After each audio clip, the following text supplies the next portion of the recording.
নমস্কার, দেখছেন কলকাতা টিভি। আমি সুচন্দ্রিমা। শুরু করছি ধর্মযুদ্ধ 2024। সকাল থেকে আমরা নজর রেখেছি 3 কেন্দ্রের দিকে।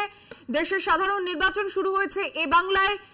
আলিপুরদুয়ার, কোচবিহার, জলপাইগুড়ির দিকে আমাদের নজর রয়েছে এবং যে খবর আসছে, উত্তপ্ত কোচবিহারের শীতলকুচির 286 নম্বর বুথের উত্তেজনার খবর আসছে। তৃণমূল কর্মীদের মারধর করা হয়েছে এমনটাই অভিযোগ।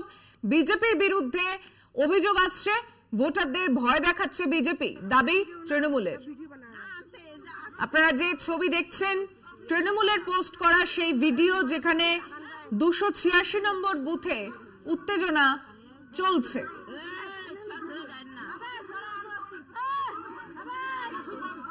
ভোটের প্রথম দিনেই, প্রথম দফাতেই উত্তপ্ত শীতলকুচির 286 নম্বর বুথের ছবি দেখছেন।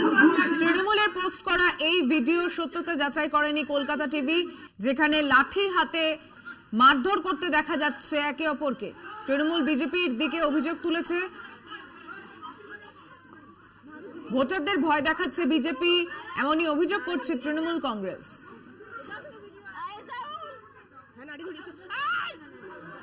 রবিউল হোসেন আমাদের প্রতিনিধি রয়েছেন টেলিফোন লাইনে। রবিউল, শীতলকুচিতে উত্তপ্ত পরিস্থিতি, কি অবস্থা এখন? বিধানসভা ভোটের পর এবারের লোকসভা নির্বাচনে আবারও কিন্তু শিরোনামে শীতলকুচি বিধানসভা ছোট শালবাড়ি গ্রাম পঞ্চায়েতের 286 নম্বর যে বুথ রয়েছে, সেখানে একেবারেই তৃণমূল এবং বিজেপির মধ্যে সংঘর্ষ। তৃণমূলের অভিযোগ, বিজেপি আশ্রিত দুষ্কৃতীরা আচমকাই তৃণমূলের কর্মী সমর্থকদের উপর এবং ভোটারদের উপর ঝাঁপিয়ে পড়ে এবং বেধড়ক মারধর করে, লাঠি সোঁটা নিয়ে তারা আসে এবং তাদের যে ক্যাম্প আছে, নির্বাচনী ক্যাম্প, সেই ক্যাম্প ভেঙে দেয়। এই মুহূর্তে একেবারে যথেষ্ট থমথমে পরিস্থিতি রয়েছে এবং সেই সাথে বিপুল সংখ্যক পুলিশ মোতায়েন রয়েছে এবং সব মিলে বলতে গেলে শীতলকুচি আবারও কিন্তু একেবারেই শিরোনামে রয়েছে। অপরদিকে যদি শীতলকুচির থেকে একটু দূরে আমরা সিতাই বিধানসভার দিকে দেখি, সিতাই বিধানসভাতেও কিন্তু তৃণমূলের যে নির্বাচনী বুথ ক্যাম্প রয়েছে, সেই ক্যাম্প কিন্তু ভেঙে দেওয়ারও অভিযোগ করছে বিজেপির বিরুদ্ধে। ইতিমধ্যেই কিন্তু বেশ কিছু গ্রাম বুথের এই খবর পেয়ে সেখানে কিন্তু পৌঁছে গিয়েছেন তৃণমূল কংগ্রেসের তিনি প্রার্থী রয়েছেন জগদীশ বসুনিয়া, এবং একই সাথে ভেটাগুড়ির মতো জায়গাতেও কিন্তু বিজেপির বিরুদ্ধে কিন্তু তৃণমূল একাধিক অভিযোগ তুলছে যে বিজেপি আশ্রিত দুষ্কৃতীরা তৃণমূলের ভোটারদেরকে একদম ঢুকতে দিচ্ছে না, বুথের সামনেই তাদেরকে আটকে রাখছে এবং তৃণমূলের কিছুক্ষণ আগেই কিন্তু তৃণমূলের একের বি যে ব্লক সভাপতি রয়েছে অনন্ত বর্মন, তাকে কিন্তু মারধরের মধ্যে ঘটনা ঘটছে। সব মিলিয়ে বলতে গেলে একেবারেই লোকসভা নির্বাচনের শুরু হওয়ার মাত্র কয়েক ঘন্টা হয়েছে এবং একেবারেই কিন্তু কোচবিহার আবার তার পুরনো ছন্দে, অর্থাৎ কোনোভাবেই কিন্তু কোচবিহারে অশান্তি আটকানো সম্ভব হয়নি। বিভিন্ন জায়গায় কিন্তু দফায় দফায় বিভিন্ন এলাকা উত্তপ্ত হচ্ছে এবং অশান্তির খবর হচ্ছে। সুচন্দ্রিমাদি, ধন্যবাদ রবিউল। নজর রাখো পরিস্থিতির দিকে। রবিউল হোসেন আমাদের প্রতিনিধি, কথা বললাম তার সঙ্গে। তৃণমূলের পোস্ট করা যে ভিডিও, শীতলকুচির 286 নম্বর বুথে উত্তেজনার ঘটনা দেখা যাচ্ছে, তাতে ভিডিও বানাও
ভোটের প্রথম দিনেই উত্তপ্ত শীতলকুচির ছোট শালবাড়ি গ্রাম পঞ্চায়েতের 286 নম্বর বুথে তৃণমূল বিজেপি কর্মীদের মধ্যে সংঘর্ষের ঘটনা।